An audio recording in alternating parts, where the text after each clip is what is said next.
दर्शको हो, शिना नदीला महापूर, इतिहासात नोंद व्हावी अशी पहिल्यांदाच एवढा मोठा पूर शिना नदीला आल्यामुळे शिना नदीची गावं पाण्याखाली गेल्याचं चित्र आपल्याला दिसत आहे. आपण व्हिडिओच्या माध्यमातून दाखवण्याचा प्रयत्न करत आहोत. तिरेगाव, शिंगोली, टाकळी अत्यंत अवस्था वाईट गावातील नागरिकांची व शेतकऱ्यांची तर सांगायला सोयच नाही.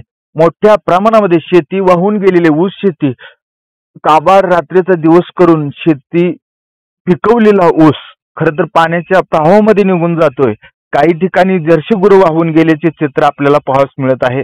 कारण एकतर अत्यंत महाभयंकर प्रलय आता कधीही आला नव्हता. एवढा मोठा 2025 मध्ये शिना नदीनं रुद्र अवतार धारण करून आपण पाहू शकताय. काही गावं ती लोकांना स्थलांतरित करण्यात आलं, परंतु काही गावं पाणी वाढत नाही या हिशोबानं गावात थांबली आणि त्यांना घराच्या दुसऱ्या मजल्यावरती छतावरती जाऊन थांबण्याची वेळ आली. आपण व्हिडिओच्या माध्यमातून आम्ही तुम्हाला दाखवण्याचा प्रयत्न करतोय.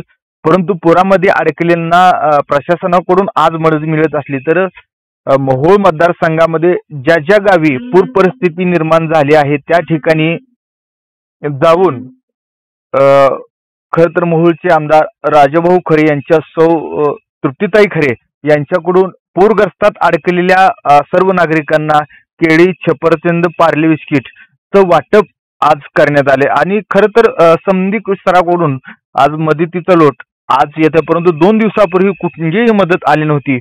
जोपर्यंत पूर परिस्थिती निर्माण आहे तोपर्यंत मदत करण्याचं आश्वासन सौ तृप्तीताई खरे यांनी म्हटले आहे. आपण पाहू शकता व्हिडिओच्या माध्यमातून अत्यंत परिस्थिती वाईट अशी परिस्थिती कोणावरही येऊ नये. कारण जनावरांचे तेवढेच हाल, नागरिकांचे तेवढेच हाल आणि शेतकऱ्याचे तर आतूनच हाल झालेले आहेत. परंतु राज्याचे उपमुख्यमंत्री अजितदादा पवार सोलापूर दौऱ्यात आले असताना अतिवृष्टीची पाहणी करताना त्यांनी जे पुरामध्ये घरं गेलेली आहेत त्यांना तात्काळ 10,000 रुपयाची मदत प्रशासनाला त्यांच्या खात्यावरती जमा करण्यासाठी सांगितलेलं आहे. अशाच प्रकारच्या राजकीय, सामाजिक, धार्मिक बातम्या पाहण्यासाठी तडका न्यूज मराठी चॅनलला सबस्क्राईब करा, जेणेकरून आपल्या जिल्ह्यातील आणि तालुक्यातील प्रत्येक घडामोडी आपल्यापर्यंत पोहोचण्याचा आम्ही प्रयत्न करत आहोत.